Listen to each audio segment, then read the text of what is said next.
안녕하세요. 오늘도 사연살롱을 찾아주셔서 감사합니다. 저는 변호사이자 30대 중반에 결혼한 지 얼마 안 된 새댁입니다. 여러분은 행복 총량의 법칙을 알고 계신가요?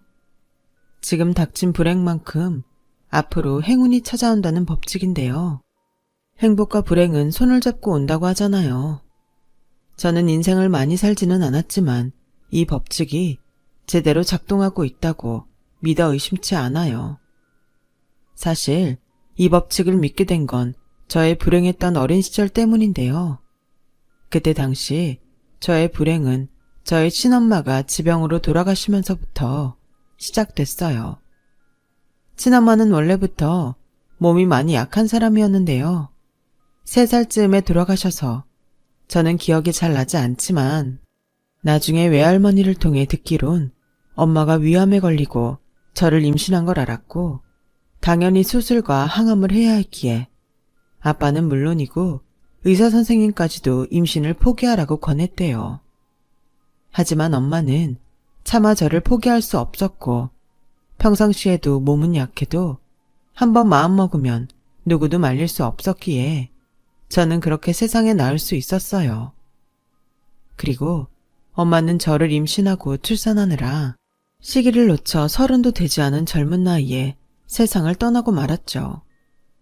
그 후 아빠는 어린 저를 보면 떠난 엄마가 너무 생각난다며 저를 외갓집에 버리다시피 했고 그렇게 저는 외할머니와 9살까지 살았는데요.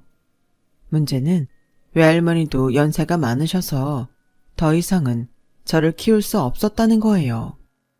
연수야, 내일은 연수 아빠가 연수 데리러 올 거야. 아빠? 연수 아빠는 외국에 있다고 하지 않았어? 그게 사실은 연수 아빠는 계속 서울에 있었어. 할머니가 거짓말한 거야. 미안해. 왜? 할머니가 왜 거짓말을 해? 할머니가 계속 연수랑 같이 살고 싶었거든. 연수가 서울에 아빠가 있는 걸 알면 할머니랑 안 살고 싶다고 할까봐. 에이, 난 얼굴도 모르는 아빠보다 할머니가 더 좋은데. 그러니까 아빠 보고 오지 말라고 해. 연수야, 그건 안 돼. 연수는 이제 아빠랑 살아야지. 왜? 할머니, 이젠 연수랑 안 살고 싶어? 그래서 나 아빠한테 보내는 거야? 아니, 그럴 리가 있어. 사실은 할머니가 몸이 많이 아파. 그래서 병원에 가야 하는데 집에 언제 올지 몰라서 그래. 그동안 우리 연수 돌봐줄 사람도 없고. 그럼 나 할머니 병원에 있는 동안만 아빠랑 있는 거야? 할머니 다 나으면 나 데리러 와? 그럼 할머니 다 나으면 우리 연수 꼭 데리러 오지. 알겠어. 그럼 할머니 다 나을 동안만 아빠랑 있을게. 대신 빨리 나아야 해. 저는 아무것도 몰랐어요. 할머니가 하루에 그 많은 약을 먹고 있다는 걸 알면서도 그게 다른 할머니들도 다 그런 줄 알았거든요. 그래서 금방 다시 할머니와 살게 될 거라고 생각했어요. 태어나 처음 본 아빠는 저에게 아무런 말도 하지 않았어요. 손도 잡아주지 않았고요. 그리고 도착한 집에는 또 다른 할머니가 있었는데 저랑 내내 함께 살던 할머니와는 전혀 다른 사람이었어요. 아니, 넌 이제 좀 있으면 새장가 갈 놈이 애를 데려오면 어떡해? 그럼 어떡해? 당장 장모님도 오늘 내일 하신다는데. 장모? 장모 같은 소리 하네. 왜 그 집 사람이 장모야? 네 장모는 이제 연희동에 있는 그분뿐이야. 알겠어? 하필이면 식도 올리기 전에 저 물건을 데려와서 그 옆에 내 아픈 거 맞아? 야, 니네 외할머니 정말로 아파? 엄마, 그만해. 나도 지금 머리가 복잡해서 터질 것 같으니까. 그리고 미옥 씨도 나 애 있는 거 알잖아. 다 알고 결혼하는 건데 뭐 어때? 그래도 아는 거랑 보는 건 다르지. 그냥 쟤 고아원에 데려다 주면 안 되냐? 나 솔직히 쟤 보는 거 재수 없어. 지 애미 잡아먹고 태어난 물건이 이번엔 누구 잡아먹을 줄 알고. 엄마, 좀. 아무리 그래도 애 앞에서 그래. 아무튼 당분간은 엄마가 얘 좀 맡아. 나는 회사도 가야 하고 결혼 준비해야 하잖아. 둘 다 재혼인데 그냥 간단히 하면 될걸. 예, 그건 아니다. 둘 다 재혼이니까 더 화려하게 해야지. 원래 어두운 건 밝은 걸로 덮어야 해. 잔말 말고 그쪽에서 하자는 대로 해. 막말로 그쪽엔 딸린 애도 없잖아. 따지고 들면 우리가 불리해. 알겠어? 알았어. 생각해보니 저는 아빠를 만나고 한 번도 아빠를 불러본 적이 없어요. 아빠도 저를 부르지 않았고요. 그리고 어렸지만 이 사람들이 저를 반가워하지 않는다는 건 충분히 알 수 있었어요. 그래서 하루라도 빨리 병원에 간 할머니가 저를 데리러 오기만을 손꼽아 기다렸는데요. 짐작하시겠지만 할머니는 저를 데리러 오지 못하셨어요. 저랑 헤어지고 한 달이 넘어갈 무렵 하늘의 엄마 곁으로 가셨거든요. 그것도 저는 시간이 많이 지나고서야 알았어요. 그러니까 저는 할머니의 장례식도 가지 못했던 거죠. 정말 일부러 그러기도 쉽지 않을 텐데 할머니의 발인이 있던 날 저는 아빠의 결혼식장에 있었어요. 물론 그것도 나중에 알았지만요.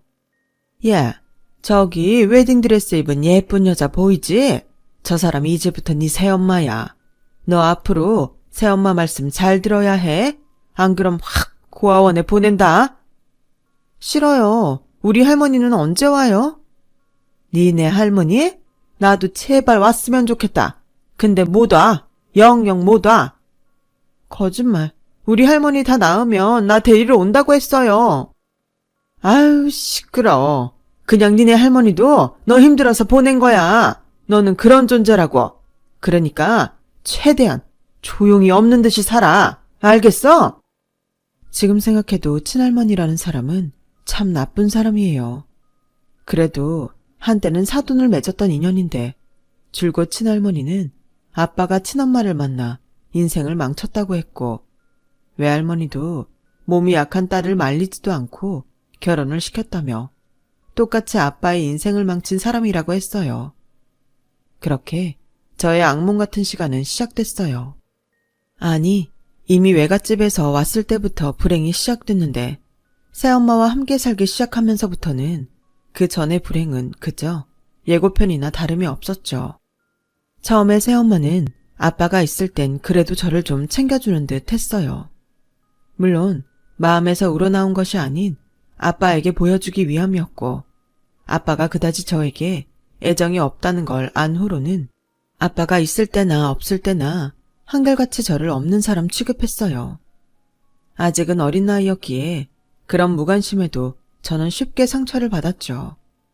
말로는 제 방이라고 했지만 뭐 하나 제대로 갖춰주지 않은 방에서 저는 늘 외할머니가 보고 싶어서 울었어요. 그리고 하루라도 빨리 저를 데리러 오라고 기도를 했는데 그때까지도 저는 외할머니가 이미 돌아가셨다는 걸 알지 못했어요. 그러다 한 번은 너무 외할머니가 보고 싶어서 용기를 내서 아빠한테 말을 했는데요. 저기, 아빠, 외할머니는 언제 와요? 아직 병원에 있어요? 어머, 쟤 하는 소리 좀 봐. 외할머니? 연수야, 미안한데 그 얘기는 나중에 하자. 뭘 나중에 해요. 어차피 쟤도 알아야지. 얘, 그 할머니 죽었어. 네? 우리 할머니가 죽어요? 여보. 가만히 있어 봐요. 그래, 내가 그러니까 여태 너를 데리고 있지. 그러니까 너도 꿈 깨고 조용히 있어. 알겠어? 내 앞에서 한 번만 더 외할머니 찾아봐. 확 내쫓을 테니까. 새엄마는 동화책에 나오는 계모처럼 말투도 행동도 흉악했어요. 하지만 아빠는 그런 새엄마에게 뭐라고 하지도 않았고 그러니 새엄마는 더욱 기고만장했는데요. 상황이 이렇듯 저에게 불리하다 보니 자연스레 이젠 세상에 나를 보호해줄 내 편이 없다는 것을 알게 되었어요. 그때부터 저는 눈치라는 걸 보게 되었고 말수도 급격히 줄어들었는데 새엄마는 제가 말을 하면 시끄럽다고 하고 또 말을 하지 않으면 음흉하고 답답하다며 자기 기분 내키는 대로 신경질을 냈어요. 한마디로 무슨 장단에 춤을 춰야 할지 몰랐죠. 그래서 그저 다른 친구들 집처럼 새엄마도 직장을 가면 좋겠다고 생각만 했었어요. 새엄마는 살림에는 그다지 관심도 없으면서 일은 또 하기 싫어했어요.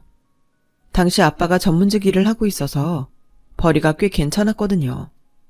그러다 저의 10번째 생일이 돌아올 때쯤 설상가상으로 새엄마는 임신을 했고 제가 11살이 되었을 땐 남동생을 낳았는데요.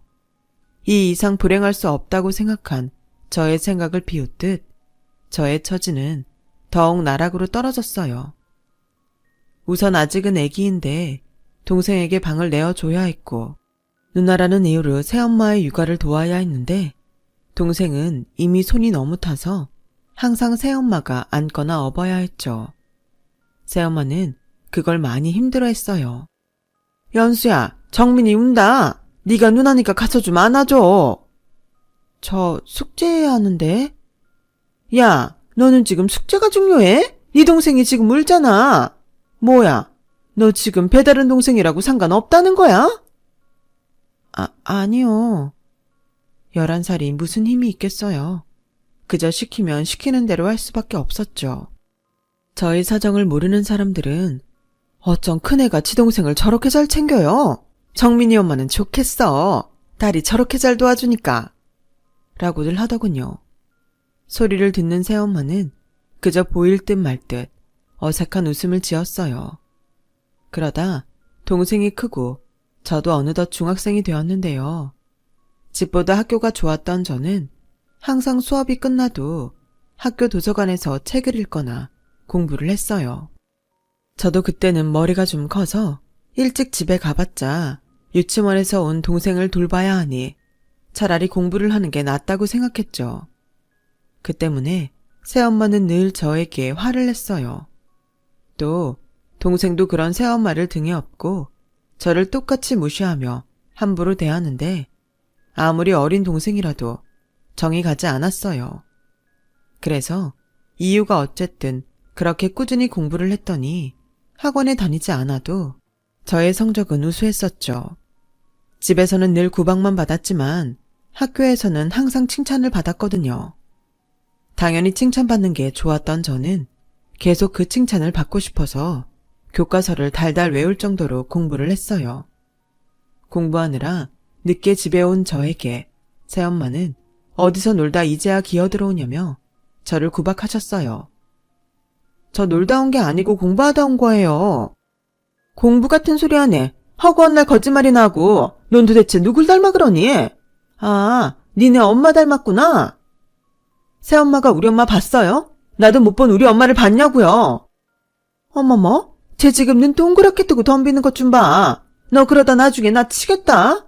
나야 뭐 네가 불량한 애들이랑 어울리든 밖에서 나쁜 짓을 하든 상관없는데 우리 정민이한테 너 같은 누나가 있다는 건 창피한 일이니까 조심하라고. 무슨 일이야? 왜 이렇게 시끄러워? 현관 밖에까지 다 들리는 거 알아? 아빠. 여보, 내 말 좀 들어봐요. 연수얘 맨날 밖에서 놀다가 늦게 와. 요즘 세상이 얼마나 무서운데. 그래서 엄마로서 잔소리 좀 했는데 아유, 얘가 날 아주 잡아먹네요. 너 사실이야? 사실이지. 내가 당신한테 거짓말을 해요? 그리고 얘 요즘 불량한 애들이랑 어울려서 나쁜 짓도 하고 다닌다고 동네에 소문 다 났는데 얼굴을 들고 다닐 수가 없어. 우리 정민이까지 싸잡아서 욕 들으면 어떡해요? 아씨, 저 공부하다 오는 거라고요. 못 믿겠으면 학교 도서관에 가서 확인하면 되잖아요. 왜 엄한 사람을 이상하게 몰아요? 어머머, 제 눈빛 좀 봐. 여보. 둘 다 그만해. 나야말로 밖에서 일하느라 피곤한 거 안 보여? 제발 집에서는 조용히 좀 살자. 그리고 연수 너 아무리 새엄마라고 해도 어른이야. 버릇없게 굴지 마. 알겠어? 그때부터였어요. 저는 새엄마보다 다 알면서 방관하는 아빠가 더 싫었어요. 그래서 한참 예민한 사춘기 시기를 저는 가장 불행한 사람은 나라고 생각하며 보냈죠. 당시 담임 선생님께서는 그런 저를 눈여겨보셨던 것 같아요. 연수야, 요즘 고민 있니? 학기 시작한 지 꽤 됐는데 선생님이 연수 웃는 모습을 본 적이 없는 것 같아. 고민 없어요. 그냥 좀 우울할 뿐이에요. 왜? 선생님한테 얘기해주면 안 될까? 선생님이 도울 수 있는 게 있으면 돕고 싶은데. 그럼 저 선생님 집에 가서 살아도 돼요? 뭐? 왜?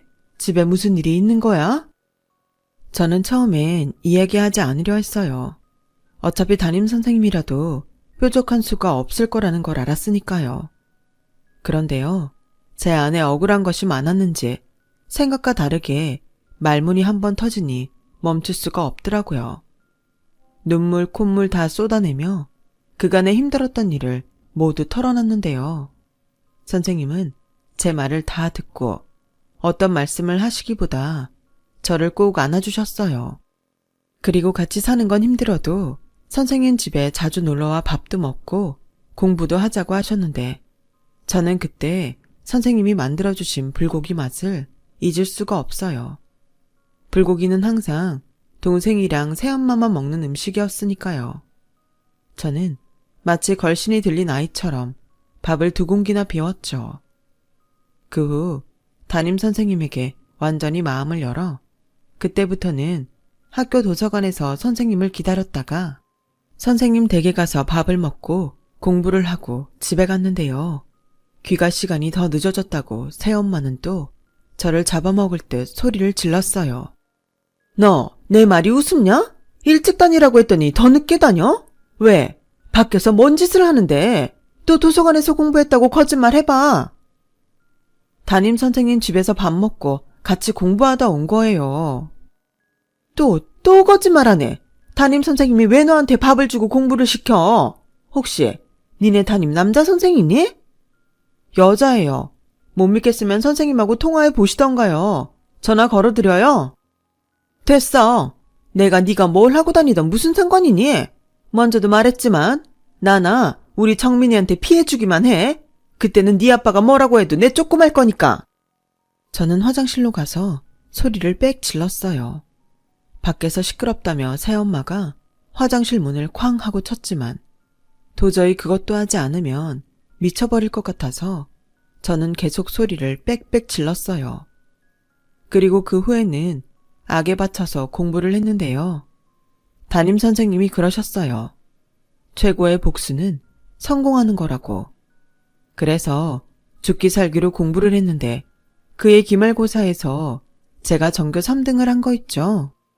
학원도 변변한 문제집도 없었던 저였는데 그때는 처음으로 활짝 웃었어요. 하지만 어이없게도 새엄마는 제가 공부를 잘하는 것도 썩 달갑지 않아 했는데요. 제가 가져온 성적표를 보더니 인상을 팍 구기며 이렇게 말하더군요. 기집애가 독해. 아니, 시키지도 않은 공부를 왜 이렇게 하는 거야? 사교육 없이도 잘하면 좋지. 뭘 또 그래? 아니, 아씨, 몰라. 난 그냥 제가 하는 게 다 싫어. 그렇다고 나한테 뭐라고 하지 마요. 나도 최대한 참는 거야. 전처 자식을 키운다는 게 뭐 쉬운 건 줄 알아요? 내 핏줄이 아니어서 정이 안 가는 걸 어떻게 해? 알았어. 내가 뭐 당신한테 뭐라고 했나? 그냥 제 20살까지만 참아. 혼자 살 수 있을 때 독립시킬 테니까. 저는 앞서 말했듯 동생한테 방을 뺏겨서 두 사람의 대화를 안 들을래야 안 들을 수 없었어요. 걸핏하면 입버릇처럼 자기 불리할 때면 전처 딸이라서 정이 안 간다는데 저라고 뭐 다르겠어요? 그런데요, 딱 하나. 모든 걸 해탈한 저였어도 화가 나는 일이 있었어요. 바로 먹는 걸 가지고 차별하는 건데요. 새엄마는 항상 새로 만든 반찬이나 고기 요리를 하면 저는 주지 않고 동생만 따로 챙겨줬어요. 안방에서 저 몰래 둘만 따로 먹었거든요. 하지만 그 냄새는 어쩔 수 없잖아요. 게다가 아빠는 항상 저녁을 밖에서 먹고 오니 저는 어쩔 수 없는 차별을 받아야 했어요. 지금도 가끔 고기 요리를 할 때면 그때 생각이 나요. 정말 얼마나 먹고 싶었는지 눈물이 다 났거든요. 그러다 제가 고등학교 2학년이 될 무렵 1박 2일로 부산 출장을 갔던 아빠가 사고로 돌아가시게 되었어요. 그야말로 저희 집은 초상집이 되었는데요. 당시 남동생이 초등학교에 입학한 지 얼마 안 돼 새엄마는 이제 자기 혼자 어떡하냐며 대성통곡을 했어요. 그리고 아빠의 장례가 끝나고 3년 같은 3달이 지났어요. 그동안 새엄마는 금이야 오기야 하는 자기 아들도 챙기지 않고 계속 자리에 누워 지냈는데, 글쎄 제가 학교에 다녀오자 저만 빼고 이사를 간 거 있죠. 분명 어떤 의욕도 없이 산송정처럼 있었는데 이게 다 어떻게 된 일인가 싶어 저는 제 발로 친할머니 집으로 갔어요. 그러자 친할머니는 아빠가 돌아가셨을 때보다도 더 원통하게 울고 있었는데, 내용을 들어보니 새엄마는 그동안 연기를 하고 있었던 거였죠. 집 한 돈과 아빠 앞으로 나온 사망보험금까지 모두 챙겨 달아난 거더라고요. 집이라고 해봤자 저한테는 어떤 공간도 없었지만 막상 그 집이라는 게 없으니 저도 중간에서 참 난감했는데, 할머니는 이 모든 것이 또 저 때문이라 소리치더군요. 저는 졸지에 이쪽도 저쪽도 갈 수 없는 처지가 되었어요. 그리고 오밤중이 돼서 민폐라는 걸 알지만 선생님 댁으로 향했죠. 선생님에게 오늘 있었던 일을 이야기하자 어떻게 그럴 수가 있냐며 화를 내시더군요. 저에겐 이렇게 말씀하셨어요. 연수야, 전에 네가 나한테 했던 말 기억하니? 선생님 집에서 살고 싶다는 말. 연수 너만 좋다고 하면 선생님이랑 같이 살래? 네? 정말 그래도 돼요? 그럼 선생님도 혼자 지내기 싫었거든. 그래서 연수가 그렇게 말을 했을 때 그러고 싶었어. 하지만 연수는 가족이 있으니까 그러면 안 된다고 생각했지. 그런데 지금은 연수가 가족이 필요한 것 같으니까 괜찮다면 이제부터는 선생님이 가족이 되어줄게. 저는 선생님의 말씀에 눈물이 났어요. 당장 갈 곳도 돈도 없던 저였기에 선생님의 말씀은 그야말로 구원의 소리 같았죠. 그리고 무늬만 가족인 아빠와 새엄마랑 살 때보다 저는 평범하고 행복한 나날을 보냈어요. 그러던 어느 날이었어요. 선생님과 그날은 도시락을 싸서 공원에 나간 적이 있었는데요. 가족으로 보이는 사람들이 돗자리 펼 곳을 찾지 못하는 눈치였어요. 그래서 선생님이 저희 자리 옆에 자리를 만들어줬는데, 그게 고마웠는지 손수 만들었다는 샌드위치를 저희에게 건네주셨어요. 그리고는 정말 고맙습니다. 저희 애가 꼭 소풍 가서 먹겠다고 왔는데 자리가 없어서 난감했거든요. 두 분은 이모랑 조카세요? 아니면 고모랑 조카인가? 라고 아무렇지 않게 물었는데요. 그 아무렇지 않은 물음에 저는 뭐라고 대답해야 할지 몰라 했어요. 그러자 선생님은 엄마랑 딸이에요. 라고 웃으며 대답하시더라고요. 저는 놀라서 그런 선생님을 쳐다봤는데 선생님이 저에게 눈을 찡긋하셨어요. 그때 그 순간을 잊을 수가 없네요. 어머, 엄마가 너무 젊으셔서 제가 실수를 했네요. 일을 어쩌죠? 아닙니다. 제가 많이 동안이라 종종 들어요. 괜찮습니다. 선생님은 마치 연기자처럼 아무렇지 않게 말했어요. 그리고 몇 번 농담처럼 우리끼리 엄마, 그리고 딸이라고 불렀는데 그게 시작으로 저희는 진짜 모녀가 되었어요. 그리고 또 한 가지, 제가 선생님의 딸이 되겠다고 결심한 이유가 있었는데요. 나중에 알게 된 선생님의 사연 때문이었어요. 선생님은 집안의 반대로 결혼을 했다가 남편이 저희 엄마처럼 병으로 일찍 세상을 떠났고, 그때 선생님은 임신 중이었는데 심한 우울증과 스트레스로 뱃속에 아이마저 잃었던 아픔이 있었더라고요. 그래서 선생님은 저와 함께 살면서 정말로 저를 딸처럼 생각했다고 하셨어요. 그 말을 들은 후로는 하늘에 계신 엄마를 생각하며 저 역시 선생님을 진짜 우리 엄마라고 생각하게 되었던 거죠. 하지만 그런 저희 모녀 사이에도 한 가지 일이 있었는데요. 그건 저의 수능이 끝난 후였어요. 그동안 꾸준히 공부한 덕에 수능 점수가 상당히 높았거든요. 그래서 저는 제 성적으로 장학금을 받을 수 있는 학교면 어디든 상관없다고 생각하며 갈 대학을 찾고 있었는데, 그때 당시 저희 담임선생님께서는 그러지 말고 등록금을 내더라도 알아주는 좋은 명문대, 좋은 과를 가라고 설득하셨어요. 제가 고집을 부리자 저희 집으로 연락을 하셨더라고요. 연수야, 엄마 다 들었어. 너 성적도 좋으면서 왜 좋은 대학을 안 간다고 하는 거야? 담임선생님이 네 성적이면 서울대에 어느 과든 다 넣어볼 수 있다는데. 그야, 너 등록금 때문에 그렇지? 한두 푼도 아니고 대학을 1년만 다니는 것도 아니잖아. 지금도 충분히 엄마한테 신세 지고 있는데 그런 큰 돈까지 어떻게 해. 야, 박연수, 너 진짜 서운하다.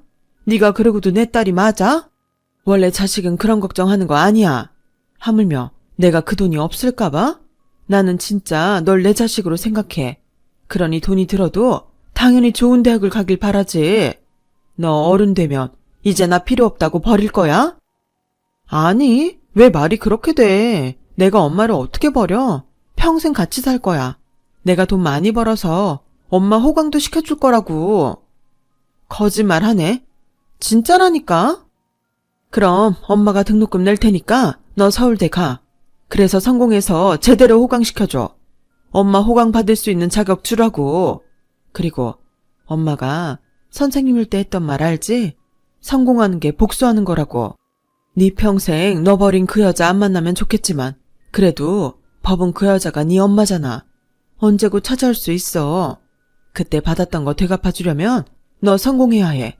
그러니까 서울대 가. 응? 그동안 너무 행복했던 탓일까요? 저는 새엄마라는 존재를 까맣게 잊었어요. 그리고 그렇게 돈이란 돈은 다 챙겨서 도망간 사람이 저를 찾을 거라고는 생각도 하지 않았고요. 그런데 저희 엄마는 혹시라도 하는 그 걱정을 내내 하고 살았대요. 그래서 저는 엄마의 뜻에 따르기로 했어요. 그래서 서울대 법학과에 입학을 했고 저보다 더 기뻐하던 엄마와 남들이 다 한다는 학교 교문 앞에서 사진도 찍었는데요. 지금도 그 사진이 제 사무실 책상에 놓여 있어요.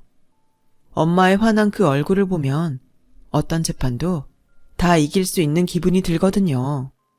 대학을 다니는 동안도 엄마는 미팅, 연애, 여행 같은 남들 하는 건 다 해야 한다고 잔소리를 늘어놓으셨는데 그 덕에 제 인생에서 가장 행복한 추억이 많았던 때가 제 대학 시절이 되었어요. 기억이 없으니 추억도 없는 그런 우울한 인생이었는데 저는 엄마를 만나 추억이 너무 많은 행복한 사람이 되었어요. 그리고 그 행복은 저의 인상까지 바꿔놨는데요. 아빠가 돌아가시기 전까지는 늘 우울해 보인다는 소리를 듣던 제가 변호사님은 인상이 너무 밝고 좋으세요. 사랑 많이 받고 자란 티가 나요. 라는 소리를 들었고 그 소리를 듣는데 항상 남들 하는 건 다 해봐야 한다고 잔소리를 하던 지금의 엄마가 떠오르는 거 있죠. 이렇듯 사람은 사랑받으면 티가 나는 걸 저는 그때 알았어요. 그리고 조건 좋은 로펌에 스카우트 되어 한창 일에 빠져 살았고 그 때문에 제가 곧 있으면 30이 된다는 것도 깜빡하고 있었는데 전혀 생각하지도 않던 일이 벌어졌어요. 부끄럽지만 한때 제가 이 업계에서 승률이 너무 좋기로 평판이 좋았거든요. 그래서 말도 안 되는 사건을 가지고 찾아오는 사람들이 많았어요. 이기기만 하면 돈은 원하는 대로 주겠다는 등 조건도 많았는데 사실 저는 이길 수 있는 재판만 하거든요. 그러니까 누가 봐도 죄질이 나쁜 사건은 절대 맞지 않았어요. 왜 소문은 그런 건 나지 않는지. 아무튼 그렇게 저를 찾아온 사람들은 제 얼굴도 제대로 보지 못하고 사무장님들이 알아서 차단해 주시는데 그날은 여직원이 굉장히 난처한 얼굴로 저를 찾아왔어요. 변호사님, 밖에 한번 나오셔야겠어요. 변호사님 어머니라는 분이 찾아오셔서는 무조건 변호사님이 자기 아들 사건을 맡아야 한다고 난리라서. 뭐라고요? 어머니요? 저는 황당한 그 말에 사무장님들이 근무하는 아래층 사무실로 나갔어요. 그리고 사람은 변하지 않는다고 사무실에서 제 이름을 얘기하며 추태를 부리고 있는 새엄마를 보게 되었죠. 이제 늙어서 더 볼품이 없던 그 여자는 저를 단번에 알아보고는 달려오더니 같이 살 때는 한 번도 보인 적이 없던 얼굴로 제게 말했어요. 우리 딸, 이게 얼마만이야? 그 망할 할망구가 기어이 널 키우지 않았다더라? 엄만 당연히 네 할머니가 널 거둘 줄 알았지. 그때 당시 네 아빠 죽고 엄마가 많이 힘들었잖아. 그래서 너까지 데리고 갈 엄두가 안 났는데 나중에 네 할머니한테 너 없다는 소리 듣고 내 마음이 얼마나 아팠는지 알아? 아니요. 제가 버려지면서 그것까지 알아야 해요? 버리다니 오해야. 오해건 아니건 이제 중요하지 않고요. 듣자 하니 사건 맡아달라고 하신다는데 무슨 사건이에요? 그게 네 동생한테 억울한 일이 생겼어. 그 순둥순둥한 애가 꽃뱀한테 엮여서 고소를 당했거든. 설마 강간 사건이에요? 그러니까 강간이 아니고 그 여시 같은 애가 우리 아들. 그러니까 네 하나밖에 없는 동생을 꼬신 거지. 그리고는 지가 강간을 당했다고 우리 애를 고소했다는데 이건 분명 돈 뜯어내려고 그년이 수작을 부린 거야. 너도 알잖아. 우리 정민이 어디 그러랬니? 걔가 어릴 때부터 싹수가 노랗긴 했죠. 사무장님, 전과 한번 확인할 수 있을까요? 억울하다는 강간범하고 꽃뱀이라는 피해자하고. 이미 제가 알아봤는데 그 남자분이 사기, 절도, 폭행, 협박, 전과가 있다고 하네요. 여자 쪽은 없고요. 들으셨죠? 그 순둥순둥한 댁의 아드님이 전과가 참 화려하네요. 저는 이 사건 못 맞습니다. 세상에 어디 할 짓이 없어서 그런 더러운 짓을 하고 다녀요. 자식 교육 아주 잘 시키셨네요. 뭐야? 너 지금 말 다 했어? 순간 저를 향해 새엄마의 손이 날아왔어요. 하지만 이젠 제가 더 젊고 힘이 세니 그까짓 손은 제 얼굴에 닿기도 전에 제 손에 먼저 잡혔고 저는 당했던 일들이 떠올라 새엄마를 무섭게 노려보며 다른 직원에게 경찰을 부르라고 했어요. 그러자 제 말에 주눅이 들었는지 새엄마는 말을 더듬기 시작했는데요. 너 성공했다고 이러는 거 아니야? 내가 피 한 방울 섞이지 않은 너를 키웠잖아. 그럼 은혜 갚아야지. 은혜? 당신은 구박과 모욕을 은혜라고 생각해? 난 당신과 살면서 한 번도 억울하지 않았던 때가 없었어. 그래놓고 이제 와서 뻔뻔하게 뭘 갚으라고? 그래요. 갚을게요. 이런 기회가 왔는데 갚아야지. 사무장님, 상대 여자 변호사 있을까요? 이 사건 제가 맡고 싶다고 얘기 한번 해주세요. 제가 상대 남자 벌금이든 실형이든 아주 단단히 작사를 낼 수 있다고. 화학적 것에 그것까지 한번 고려해볼 수 있다고. 그래야 다시는 엄한 여자한테 사내라고 찝쩍거리지 못할 테니까. 뭐야 너 정말? 하유 여보. 네 아버지가 하늘에서 이 사실을 알면? 좋겠네요. 꼭 알았으면 좋겠어요. 이만 가보시죠. 제가 보시다시피 바빠서요. 누구랑 다르게 잘 커서 변호사가 됐거든요. 그때였어요. 새엄마가 무릎을 꿇고 제 바지가랑이를 붙잡고 제발 한 번만 도와달라고 애걸복걸 하기 시작하는데 정말이지 소름이 다 끼쳤어요. 다행히 그때 경찰들이 사무실로 들어왔고 경찰한테 잡혀가면서 자기는 억울하다고 자기가 제 엄마라고 소리소리를 지르더라고요. 경찰이 연행 중 묻더군요. 진짜 엄마가 맞냐고. 그래서 시원하게 대답했어요. 아니라고요. 그 후 감사하게도 다시는 새엄마를 볼 일은 없었어요. 물론 나쁜 짓을 밥 먹듯 하며 사는 한심한 동생도 볼 일이 없었죠. 그리고 무슨 인연인지 상대 여자 변호를 맡았던 변호사가 제 로스쿨 친구여서 사건에 대해서 듣게 되었는데 증거가 너무 확실하고 상대 여자가 강력한 처벌을 원해서 형법상 최고 벌금과 최고 실형에 처해졌다고 했어요. 순둥순둥은 개뿔. 그 엄마의 그 아들이라는 말이 이럴 때 쓰는 거겠죠?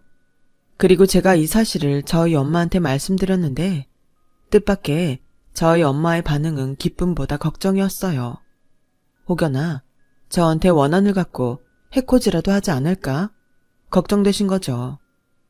엄마, 걱정하지 마. 엄마 딸 변호사야. 그래도 이럴 때 든든한 남편이라도 있으면 얼마나 좋아. 우리 엄마 또 시작하네.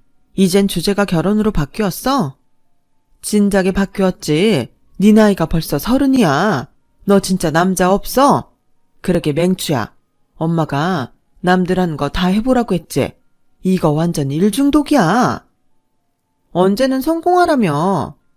이젠 아니야. 엄마 이제 성공 안 바래. 이러다 하나밖에 없는 딸 처녀 귀신 되겠어. 그럼 이제 엄마가 바라는 건 결혼이야? 아니, 네 행복. 네가 좋은 사람 만나서 세상에서 가장 행복했으면 좋겠어. 내가 바라는 건 그거야. 참 신기해요. 피 한 방울 섞이지 않았는데 엄마는 어떻게 늘 저런 생각을 하는 걸까요? 원래 엄마라는 사람들은 다 그런가요? 저는 엄마의 말에 말문이 턱 하고 막혔어요. 엄마의 마음이 제 눈에 너무 잘 보여서 어떤 말도 하지 못했죠. 그리고 좀 늦었지만 5년 뒤 엄마가 바라던 대로 저는 좋은 짝을 만나 결혼을 했어요. 의료소송 자문을 해주다 만나게 된 인연인데 저희 엄마의 지극정성 잔소리가 통했는지 아이들을 너무 좋아하는 남편에게 제가 한눈에 반한 거 있죠. 남편은 일찍 개원을 한 소아과 의사예요. 그래서 학대로 의심받는 아이들을 위해 지금도 싸우고 있는데 저도 그렇고 남편도 억울한 사람을 그냥 지나치지 못해요. 그러다 보니 아직은 뜨거워야 할 신혼인데 저희 부부는 집에서도 일에 빠져 살고 그런 모습에 저희 엄마는 둘이 똑같다며 또 잔소리를 하시는데요. 이제는 알 것 같아요. 제가 비로소 이만큼 행복한 인생을 사는 건 다 엄마의 그 잔소리 덕이라는 것을요. 그래서 이번 기회에 꼭 말하고 싶어요. 엄마의 그 잔소리가 너무 고마웠다고. 앞으로도 계속 제 옆에서 건강하게 엄마의 잔소리를 들려달라고요. 그리고 언젠가 저에게도 천사 같은 아이가 찾아온다면 저는 엄마 같은 엄마가 되고 싶다고 말하고 싶어요. 저는 종종 생각해요. 너무 어릴 때 친엄마가 세상을 떠나고 사랑으로 저를 키워주신 외할머니가 세상을 떠나면서 제가 너무 걱정된 나머지 두 분이 지금의 저희 엄마를 보내주신 게 아닐까? 그런 생각을 하면 불행했던 그 시간들도 그렇게 아프지만은 않은 것 같아요. 오히려 제 인생에서 주어진 불행한 시절을 모두 보냈기에 이젠 행복할 일만 남은 게 아닐까 하는 그런 기대가 되거든요. 그래서 최대한 그런 이야기를 많이 하려고 해요. 지금 불행하다고 느낀다면 곧이어 그 불행을 다 잊을 만큼 행복이 찾아올 거라고요. 저의 이야기 들어주셔서 대단히 고맙습니다. 들어주신 분들 항상 건강하시고 즐거운 인생이 되시길 바랄게요. 여러분, 사연 댓글에 응원과 현명한 조언 부탁드려요. 좋아요와 구독은 저에게 큰 힘이 됩니다. 오늘도 좋은 일 가득하세요.